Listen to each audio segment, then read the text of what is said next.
আরে বাবা, শাড়িটা পরিষ্কার করে কি হবে যদি এইখানটা নোংরা হয়? শাড়িটা তো নষ্ট হয়ে যাবে, ফেলে দেবে, ওটা তো পুরনো হয়ে যাবে। এইটা যতই পুরনো হোক তোমার ফেলে দেওয়ার কোনো জায়গা নেই, নতুন কেনার জায়গা নেই। তাহলে সেটাকে আগে পরিষ্কার। ফসলটা কিরকম হয়েছে সেটা জানার আগে জানতে হবে মাটিটা কতটা ভালো ছিল। কারণ বাবা ফসল হয় মাটির গুণে। বীজ যত ভালোই হোক না কেন, মাটিতে যদি বিষ মিশে থাকে, যত ভালোই বীজ দাও ফসল কিন্তু তুমি ফলাতে ভালো পারবে না। মাটি আমার গর্ভে ধারিণী মাটি যদি ভালো হয় সকল সন্তান ভালো হবে। তাই গৌর হরি বল, হরি বল, হরি বল। ভুলে গেলে চলবে না। বীজ বীজ বলতে কাকে বোঝাচ্ছে মা? মাটি মানে মা, বীজ মানে বাবা বা পিতা। ভুলে গেলে চলবে না। হিরণ্যকশিপু ছিলেন অসুর, কিন্তু ভক্ত প্রহ্লাদ জগৎ জোড়া তার নাম। কেন না মাতা কয়াধু দেবী ছিলেন ভক্তিমতী। তাই মাটিটাকে ভালো হতে হবে। আরে বাবা এখন সব মাটির উর্বরতা কমে যাচ্ছে, সার দিয়ে দিয়ে না মাটির উর্বরতা কমে যাচ্ছে। মানে বুঝতে পারছো? আরে বাবা ওই মাটি নয়।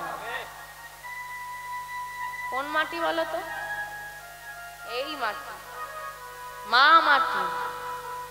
এখন সারটা হচ্ছে যুগের হাওয়া। সার দিয়ে দিয়ে যেমন মাটির উর্বরতা কমে যায়, এখন যুগের হাওয়া লেগে লেগে মাগুলো সব মাম্মি হওয়ার জন্য যা ছোটাছুটি লাগিয়েছে রে বাবা। হ্যাঁ বলে ওগো শাখা আবার কেউ পরে না, কত সুন্দর সুন্দর চুড়ি বেরিয়েছে না,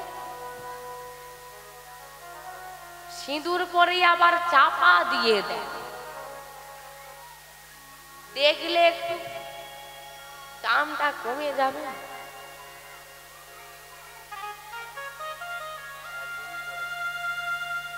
মাগো আজ পড়লে না, একদিন পড়ার ইচ্ছে থাকলেও আর সুযোগ পাবে না। কারণ এটা তোমার ইচ্ছার বস্তু নয়। টিকলে সারা জীবন, না টিকলে দুদিনও নয়। সেই দিন বুকটা ফাটবে, কেন যেদিন সময় ছিল সেদিন পড়লাম না। তো জানতে হবে বাবা মা মায়াবতী কেমন, মায়াবতী মায়ের জীবনটা কেমন।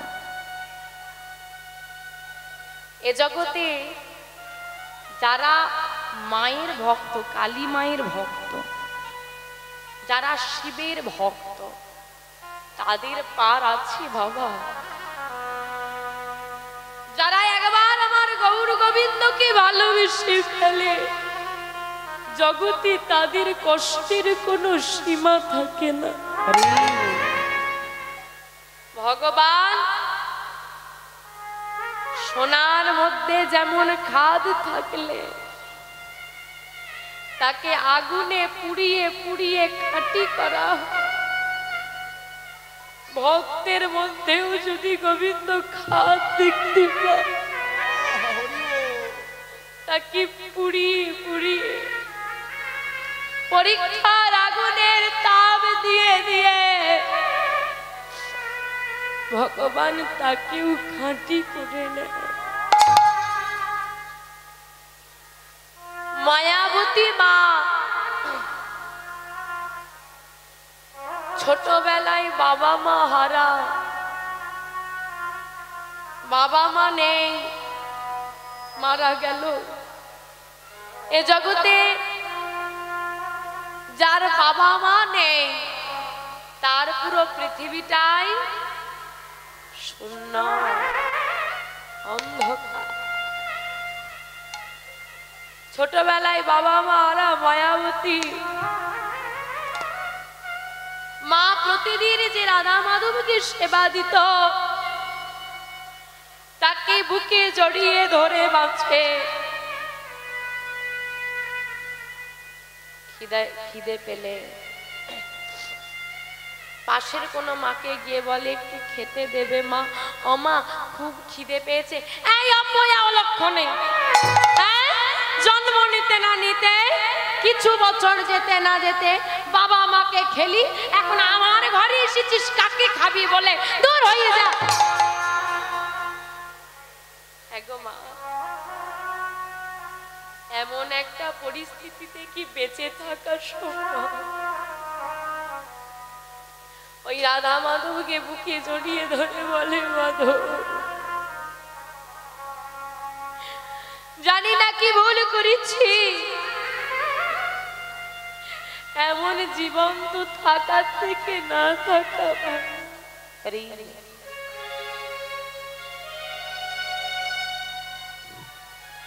কোনদিন কোনো মা খেতে দেয়, কোনদিন কেউ দেয় না। একা ঘরে বৃষ্টি হয়, বজ্রপাত পড়ে, ভয় করে, ওই মাধবকে জড়িয়ে ধরে বসে থাকে আর বলে ওগো মাধব। যখন মা ছিল ভয় করলে মাকে জড়িয়ে ধরতাম, আজ তো মা নেই, মা তো আমাকে ছেড়ে চলে গেল। মাধব তোমাকে অনেক ভরসা করে জড়িয়ে ধরেছি, তুমি যেন কোনোদিন আমাকে ছেড়ে চলে যেও না।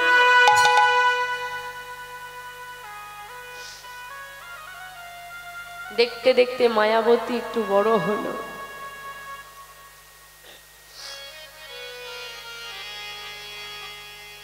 এখানে যে সমস্ত দাদু ঠাকুমারা বসে রয়েছে,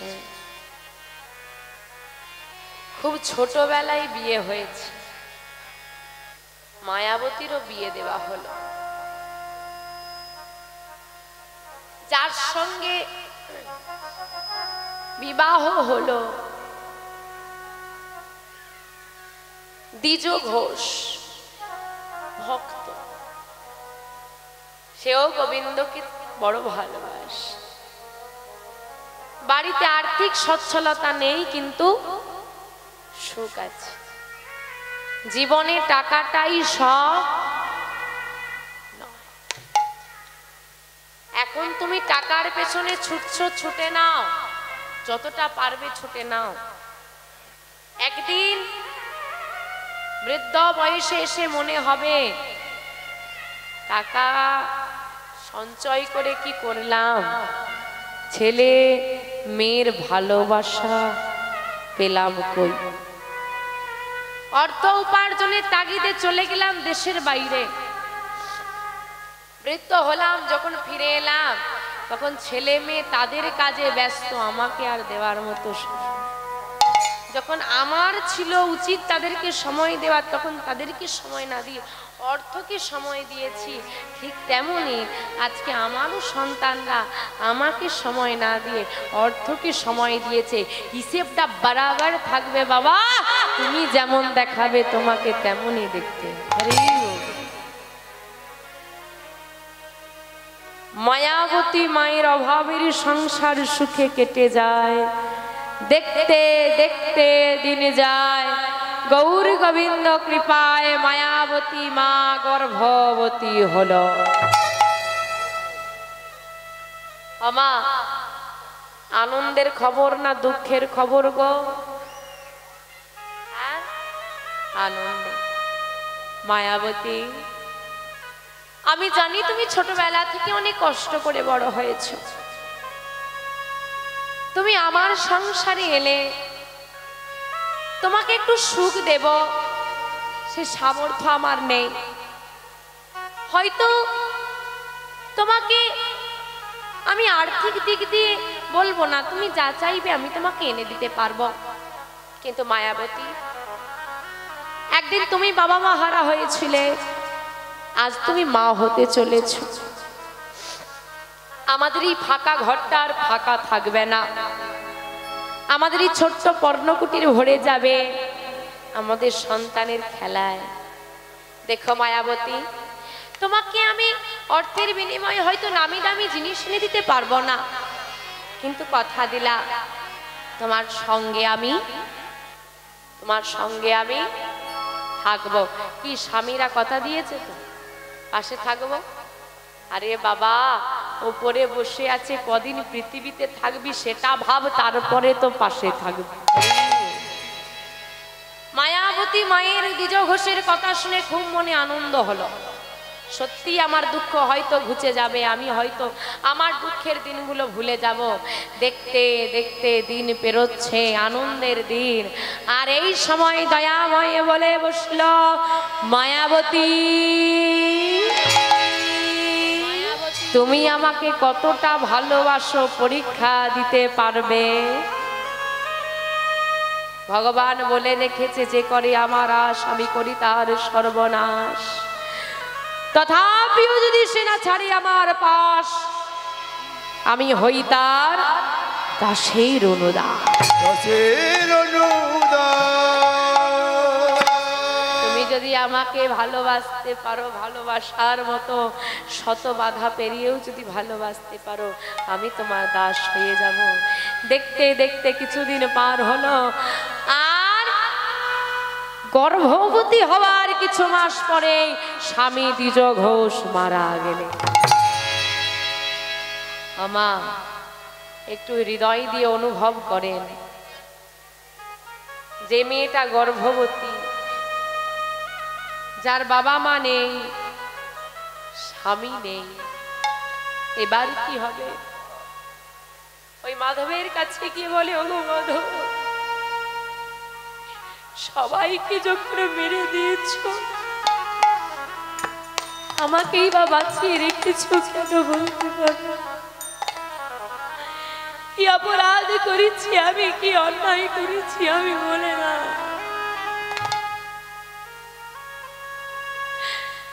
কি অপরাধের এত বড় শাস্তি তুমি আমাকে দিলে? মাধব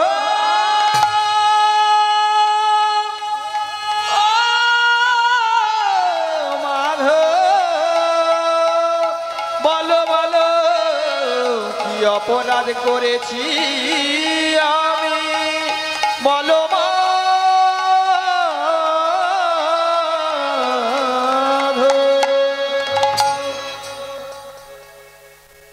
যাদের আত্মীয় পরিজন আছে,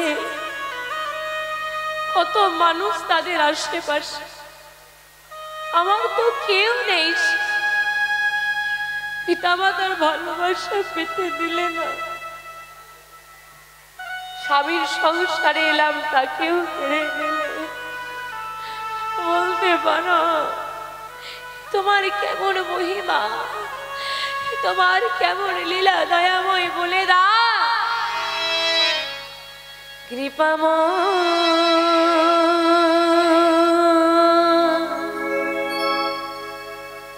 এই কি তোমার লীলা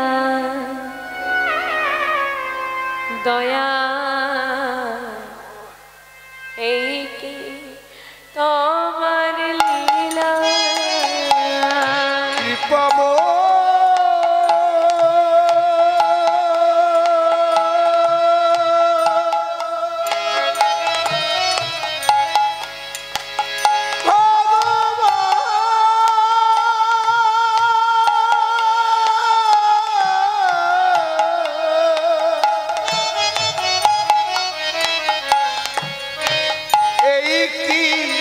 তোমার লীলা দয়া, এই কি তোমার লীলা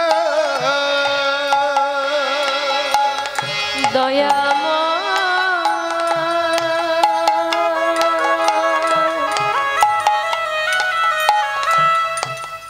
এই কি তোমার লীলা দয়া, এই কি তোমার লীলা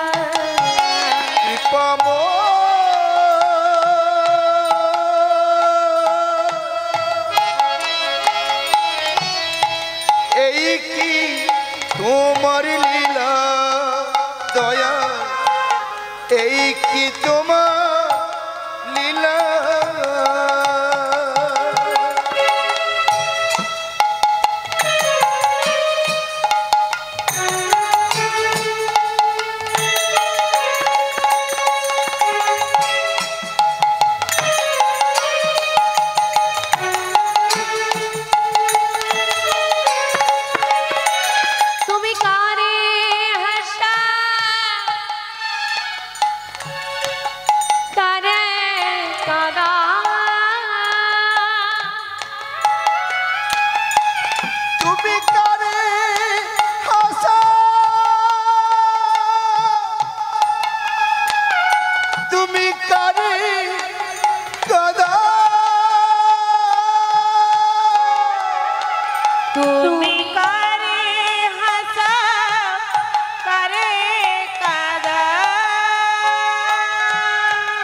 লীলা দয়াল এই কি তোমার লীলা হে গোবিন্দ জীবনে কম কষ্ট আমি পাইনি গো তবুও কোনোদিন তোমার কাছে অভিযোগ নিয়ে আসিনি আমি আজও তোমার কাছে অভিযোগ নিয়ে আসি আজও তোমাকে আমি বলবো তুমি আমাকে দুঃখ দাও কষ্ট দাও আরো দাও কিন্তু কষ্ট সহ্য করার মতো ক্ষমতাটাও তুমি দিও এই তোমার কাছে আমার নিবেদন কিন্তু আমার গর্ভে যে সন্তান তাকে আমি রক্ষা করব কি করে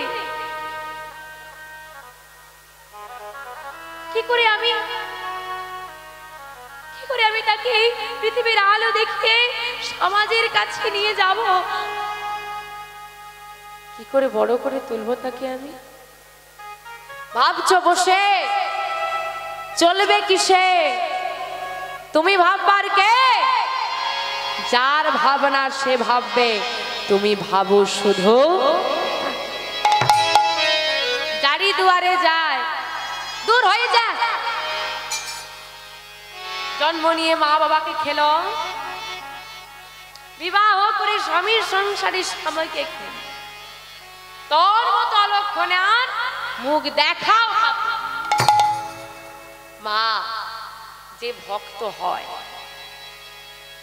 তাকে কষ্ট তো একটু পেতে হবে কোথায় যাব মাধব তুমি যখন আমার জীবনে বিপদ ডেকে এনেছ পরীক্ষাটা আমার নয় পরীক্ষাটা তোমার সন্তানটা তো আমার নয় তুমি দিয়েছ তাই রক্ষা করার দায়িত্ব তোমার এই বসলাম আমি ওই মাধবের কাছে বসে শুরু হলো না দিবারাত্রি শুরু হলো না শুরু করো তালি দেয় আর নাম করে শুনেছিস মায়াবতী নাম গাইছে চল না একটু দেখে আসি চল ও আবার কি নাম গাইবে হ্যাঁ আচ্ছা চল না দেখেই আসি দুজন বাহ বেশ ভালো লাগছে তো কাল 3 জন 4 জন শুরু হলো ভক্ত সমাজ বসলো নামের মেলা শুরু হলো ভক্তদের আগমন হ্যাঁ রে নাম শুনতে যাবি, খালি হাতে যেতে নেই যে। কি নিয়ে যাবি? মায়াবতীর গর্ভে সন্তান আছে, চল একটু ফল নিয়ে যাই, গোবিন্দকে সেবা দেওয়াও হবে, মায়াবতীও একটু পাবে, তাই চল। শুরু হলো খাদ্য বস্তু আসা। হ্যাঁ, কিসের চিন্তা করছো? ভক্ত হয়েছে যারা একদিন তাড়িয়ে দিত, তারাই মায়াবতীর চরণে প্রণাম করছে। আমি প্রত্যেককে বলি, বাবা, সৎ পথে থাকলে, গোবিন্দকে ভালোবাসলে কষ্ট তোমাকে পেতে হবে। তা বলে অসৎ পথ কোনোদিন ধরো না, সৎ পথে থাকো। মনে রাখবে, একটা তেঁতুল গাছ, একটা মিষ্টি আমের গাছ, বাচ্চারা কোন গাছটাই বেশি ঢিলি ছুটবে? মিষ্টি আমের গাছ। হ্যাঁ, সেই গাছকেই বেশি পাথর খেতে হয় যে মিষ্টি ফল প্রদান করে। এই জগতে তাকেই একটু কষ্ট পেতে হয় যে সৎ হয়। কিন্তু গোবিন্দ যেমন পরীক্ষা করে ভক্তকে, গোবিন্দ তাকে আবার রক্ষাও করে।